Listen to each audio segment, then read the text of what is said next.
बिहार का विश्व प्रसिद्ध सोनपुर मेला लगातार अपना स्वरूप बदल रहा है। मेले में नई चीजें जुड़ी हैं, तो कई पुरानी चीजें इतिहास बन गई हैं। मेले का क्षेत्र अब काफी सिमट गया है, फिर भी ये मेला करीब 15 किलोमीटर के दायरे में फैल जाता है।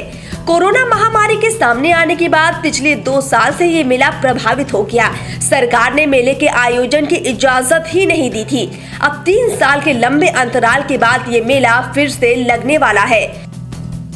पिछले हफ्ते सारण डीएम राजेश मीणा की अध्यक्षता में जिला मुख्यालय में मेले की तैयारियों को लेकर संबंधित अधिकारियों की बैठक हो चुकी है। इस साल कार्तिक पूर्णिमा स्नान 8 नवंबर को है। इसके मद्देनजर बैठक में इस साल हरिहर क्षेत्र मेले की सरकारी अवधि 6 नवंबर से 7 दिसंबर तय कर दी गई है। इसके साथ ही मेले की तैयारी में जुट जाने का निर्देश भी दिया गया है। इस बीच सोनपुर में नारायणी नदी के स्नान घाटों पर बैरिकेडिंग, नाविक तथा गोताखोर एवं एसडीआरएफ टीम की तैनाती के अलावा कार्तिक पूर्णिमा स्नान पर उमड़ने वाली श्रद्धालुओं की भीड़ की सुरक्षा, निर्बाध बिजली आपूर्ति, अस्थायी शौचालय, गंगा तथा नारायणी नदी के घाटों पर स्नान करने आई महिला श्रद्धालुओं के लिए चेंजिंग रूम और विधि व्यवस्था संसाधन के लिए तैयारियां शुरू कर दी गई है। वहीं सोनपुर एसडीओ सुनील कुमार ने बताया कि पर्यटन विभाग मेला स्थित जिस नखास एरिया का डाक करता है, उसका 3 एकड़ 3 डिसिमल भूमि पर मेला लगाए जाने का प्रस्ताव भेज दिया गया है। उन्होंने बताया कि अगले सप्ताह हरिहर क्षेत्र सोनपुर मेला समिति की बैठक होगी, जिसमें इसकी तैयारियों की समीक्षा की जाएगी।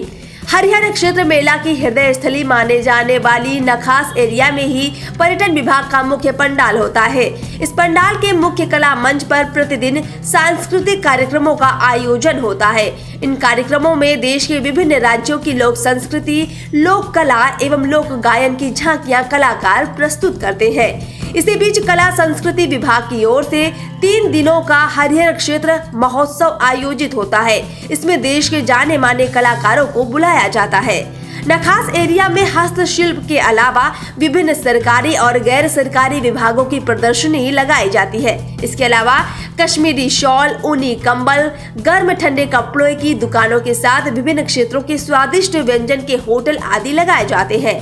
थिएटरों के लिए चर्चित हो जाने वाले इस मेले में कई नामी गिरामी कंपनियों के थिएटर भी इसी एरिया में लगते हैं। इधर चिड़िया बाजार रोड में लकड़ी बाजार, लोहा बाजार तथा विभिन्न फल फूलों की नर्सरी होती है। इसके साथ पश्चिम में बैलहट्टा और उत्तर दिशा के बड़े भूभाग में फैले घोड़ा बाजार का दर्शन होता है। विराट पशु मेले में राजस्थानी, अरबी तथा मुल्तानी सहित विभिन्न नस्लों के घोड़े बिक्री के लिए लगाए जाते हैं। यहाँ से पूरब नारायणी नदी तक के दोनों तरफ हाथी बाजार है, लेकिन अब ये केवल नाम का रह गया है। पशु क्रूरता अधिनियम के तहत हाथियों को बिक्री के लिए लाए जाने पर रोक लगा दी गई है। परिणाम स्वरूप हाथी बाजार अब लगभग सूना पड़ा रहता है। उधर मही नदी किनारे लोअर बैलहट्टा में बिक्री के लिए किसान विभिन्न स्थानों से बैल लेकर यहाँ आते हैं। इसके अतिरिक्त राजस्थान के व्यापारी यहाँ बड़ी संख्या में उम्दा नस्ल की बकरियां लेकर बिक्री के लिए आते हैं। बकरी बाजार मेले के 2-3 स्थानों पर लगाया जाता है। इस प्रसिद्ध मेले में लगभग छोटी बड़ी 1000 दुकानें लगाई जाती है।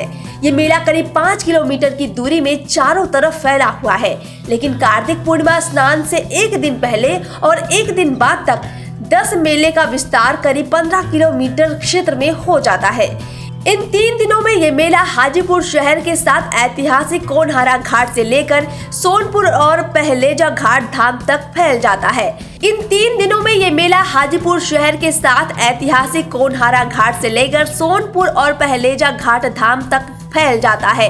इन 3 दिनों में कम से कम 20 से 25 लाख श्रद्धालु यहाँ पहुँचते हैं और पवित्र गंगा गंडक संगम स्नान के साथ पूजा अर्चना करते हैं।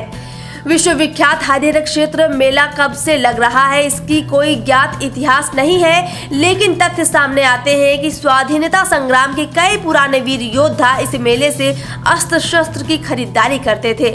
ये भी कहा जाता है कि सैकड़ों साल पहले ये मेला हाजीपुर शहर के आसपास लगा करता था, जिसका विस्तार सोनपुर तक हुआ और अब ये इसी क्षेत्र में लग रहा है। विदेशी मेहमानों के लिए हरिहर क्षेत्र मेला विशेष आकर्षण का केंद्र रहता है और बड़ी संख्या में वो यहाँ पर आते हैं।